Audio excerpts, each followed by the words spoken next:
Bismillahirrahmanirrahim. Assalamualaikum warahmatullahi wabarakatuh. Alhamdulillah wassalatu wassalamu ala Rasulillah wa ala alihi wa sahbihi wa man walah amma ba'du.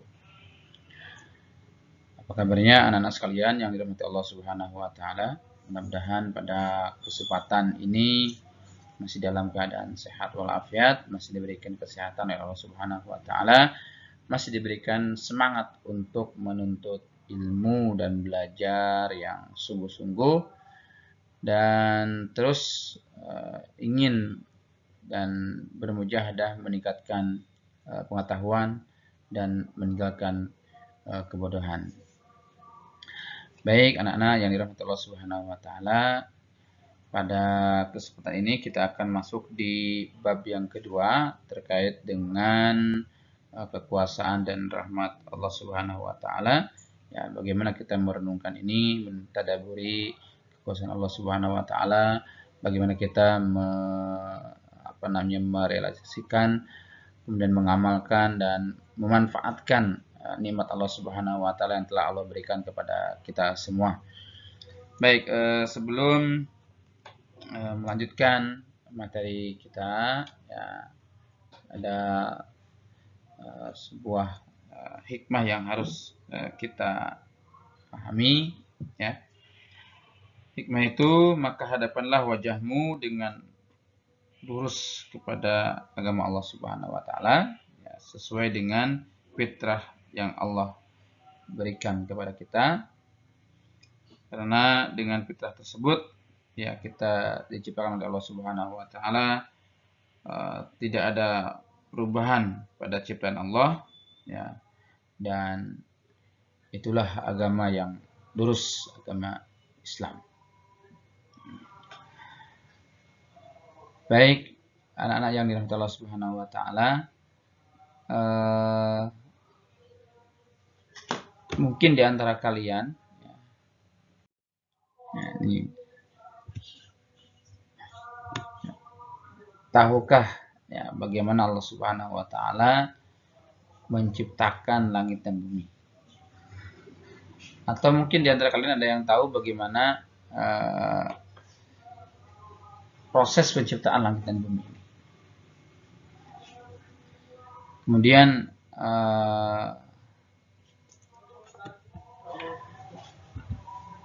apakah ada yang dunia ini yang merupakan kekuasaan Allah Subhanahu wa taala dan rahmat Allah? Kemudian sudahkah kita mengimani kekuasaan dan rahmat Allah Subhanahu wa taala? Ketiga pertanyaan ini yang mungkin bisa kalian jawab bersama-sama, ya, terkait dengan kekuasaan dan nikmat atau rahmat Allah Subhanahu wa taala yang telah Allah berikan kepada kita semuanya. Baik anak-anak yang dirahmati Allah Subhanahu wa taala, Allah Subhanahu wa taala itu zat yang maha agung, ya, maha kuasa. Ya, dengan kekuasaannya Allah Subhanahu wa taala mampu menciptakan langit dan bumi beserta isinya, ya, termasuk, ya, dalamnya matahari, bulan, bintang, hewan, tumbuhan, termasuk kita di dalamnya. Kemudian ada pergantian siang, pergantian malam, ya. Kemudian manusia dan makhluk-makhluk yang lainnya, ya. Semua itu, ya, merupakan bukti bahwa Allah Subhanahu wa taala, ya, maha berkehendak, maha kuasa, ya, dan punya segalanya atas ciptaannya, ya. Begitu juga Allah Subhanahu wa taala itu maha penyayang, ya, mempunyai sifat Rahman dan Rahim, ya, sesuai dengan namanya Ar-Rahman Ar-Rahim, yang tentu, ya, tidak ada satupun makhluk di dunia ini, ya, yang lepas daripada kasih sayang Allah Subhanahu wa taala, baik itu orang kafir maupun orang mukmin, ya, semuanya dalam rahmat dan nikmat Allah Subhanahu wa taala. Ya, di dunia ini, ya, meskipun orang itu tidak beriman, mengingkari nikmat Allah Subhanahu wa taala, tetap Allah berikan, ya, haknya, tetap Allah berikan nikmatnya sampai dia, ya, meninggal, ya. Terlepas daripada itu dia beriman kepada Allah Subhanahu wa taala ataupun tidak. Karena Allah Subhanahu wa taala ketika menyatakan Ar-Rahman, maka seluruh nikmatnya mencakup, ya, yang ada di dunia, yang kafir maupun yang beriman. Sedangkan Ar-Rahim itu hanya bagi orang-orang yang beriman, ya, sedikit, ya, di dunia dan nanti di akhirat. Dalam pembahasan kita ini adalah kita akan membahas, ya, tentang bagaimana kekuasaan Allah Subhanahu wa taala, dan Allah isyaratkan dalam surat Asy-Syams, ya. Allah Subhanahu wa taala menyampaikan, ya, dengan sumpah, ya, diawali dengan sumpah, ya. A'udzubillahi minasyaitonir rajim. Wasyamsi wa duhaha wal qamari idza talaha wan nahari idza jallaha wal laili idza yaghshaha was samai wa ma banaha wal ardi wa ma tahaha wa nafsi wa ma sawwaha fa alhamaha fujuraha wa taqwaha. Qad aflaha man zakkaha wa qad khaba man dassaha. Ya. Surat Asy-Syams, ya. Ini yang 10 ayat ini, ya. Ya.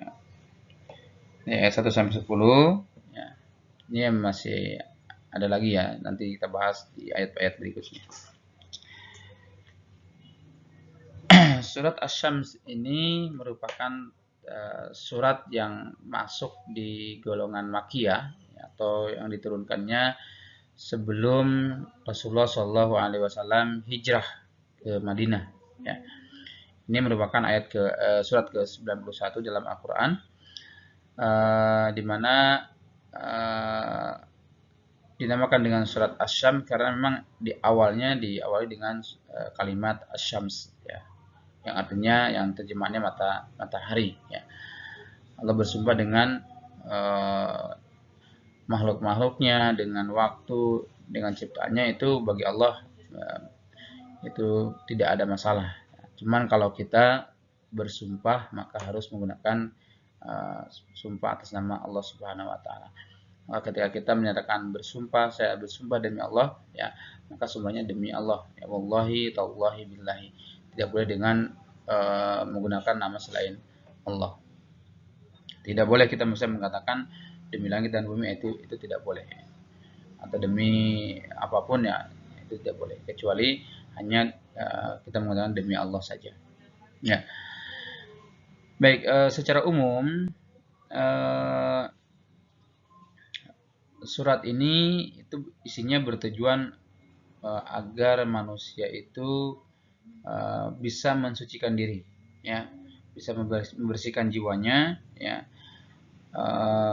dari sifat-sifat yang nantinya akan menghancurkan kehidupan di dunia maupun di akhirat, ya. Kemudian juga agar mendapat keberuntungan, ya, di dunia dan akhirat, serta Allah Subhanahu wa taala menyampaikan azab bagi orang-orang yang mengotori jiwanya, ya, dengan kejahatan dan kefasikan kepada mereka, seperti pada kaum Ad dan kaum Samud dan kaum-kaum terdahulu yang ingkar kepada Allah Subhanahu wa taala. Jadi inti daripada surat Asy-Syams dari ayat 1 sampai 10 ini, ya, Allah menyampaikan bahwa penting bagi kita untuk senantiasa mensucikan diri, ya, membersihkan jiwa kita dari sifat-sifat yang membuat nantinya kita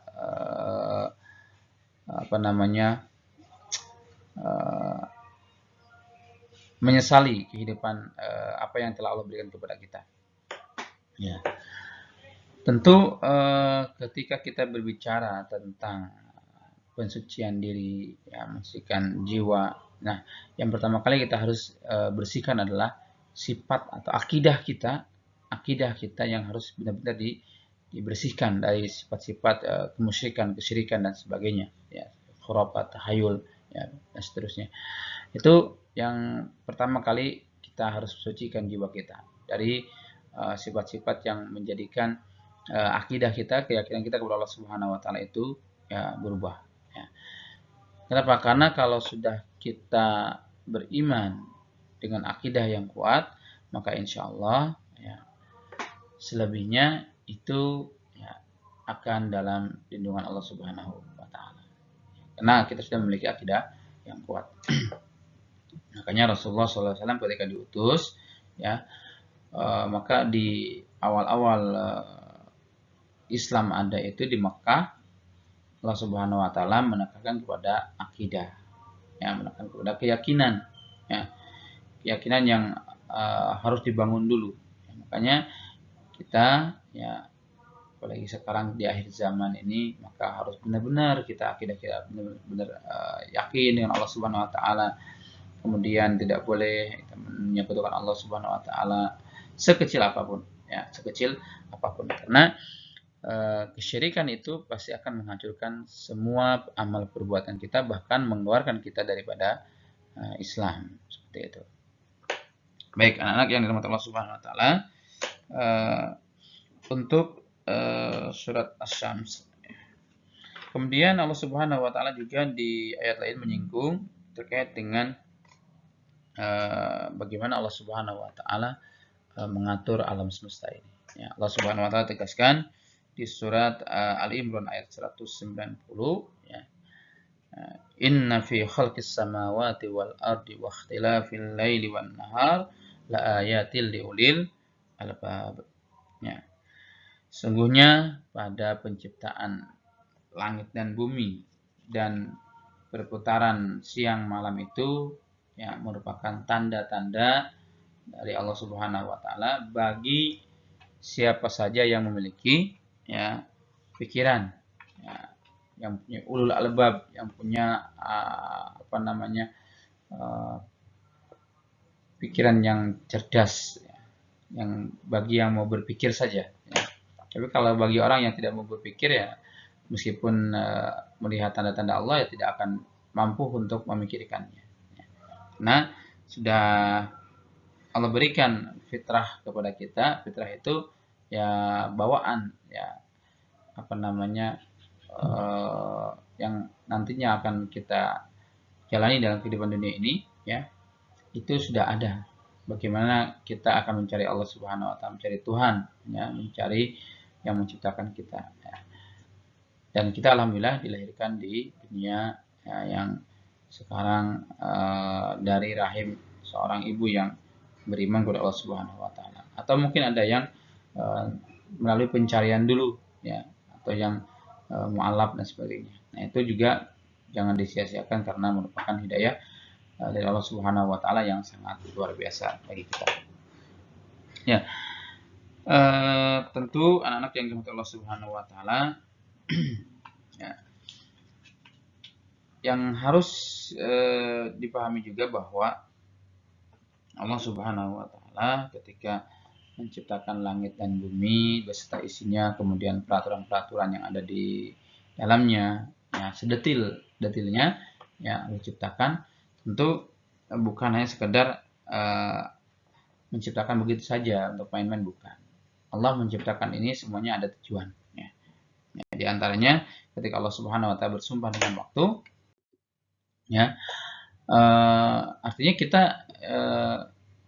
hidup di dunia ini hanya sementara ya, dan singkat, sehingga hendaknya kita memanfaatkan waktu kita ini untuk beribadah kepada Allah Subhanahu wa taala dipenuhi dengan amal soleh ya, dengan amal baik, ketaatan kepada Allah Subhanahu wa taala. Kemudian kita juga dibekali oleh Allah Subhanahu wa taala potensi untuk memilih jalan kehidupan ya, baik itu kebaikan maupun kejahatan ya. Qad aflaha fa'alhamaha fujuraha wa taqwaha. Ada dua jalan yang Allah berikan. Maka terserah kepada manusia mau memilih yang benar atau yang tidak benar. Seperti itu. Maka dan tempat kembalinya pun sudah Allah siapkan. Jannah wan nar, surga dan neraka. Kemudian juga sebagai renungan bagi kita bahwa pergantian siang dan malam ini merupakan aturan Allah Subhanahu wa taala. Maka kita sebagai makhluk yang diciptakan oleh Allah Subhanahu wa taala itu harus tunduk dan patuh ya terhadap aturan Allah Subhanahu wa taala, apapun bentuknya. Ya. Kenapa? Karena kalau kita tidak taat dan patuh kepada Allah Subhanahu wa taala, ya Allah sangat mudah bagi kita untuk atas kita untuk menghancurkannya. Kemudian juga hendaknya kita juga menerapkan sifat Rahman dan Rahim Allah ya di di sekitar kita, dalam kehidupan kita ya. Di antaranya dengan menghormati, menyayangi sesama ya. Ya tidak ya tidak sombong lah dalam kehidupan kita sehari-hari ya. Ya artinya dalam kehidupan itu kita melihat ya hablum minanasnya, hubungan antara sesama manusia sebagai makhluk sosial, maka kita harus berusaha untuk saling menyayangi, saling menghormati ya, terkhusus dengan sesama muslim ya. Dengan non muslim saja ya kita diharuskan untuk berbuat baik, apalagi dengan yang seakidah ya, yang sekeyakinan. Baik anak-anak sekalian yang dirahmati Allah Subhanahu wa taala, itu yang mungkin bisa disampaikan pada kesempatan ini. Mudah-mudahan Allah Subhanahu wa taala mencatat sebagai amal baik bagi kita semuanya dan mencatat sebagai salah satu dari jihad kita, karena menuntut ilmu itu, thalabul ilmu itu ya merupakan salah satu macam-macam tentang jihad ya. Barakallahu fikum wa sallallahu ala nabiyina Muhammadin wa ala alihi wasallam walhamdulillahirabbil alamin. Assalamualaikum warahmatullahi wabarakatuh.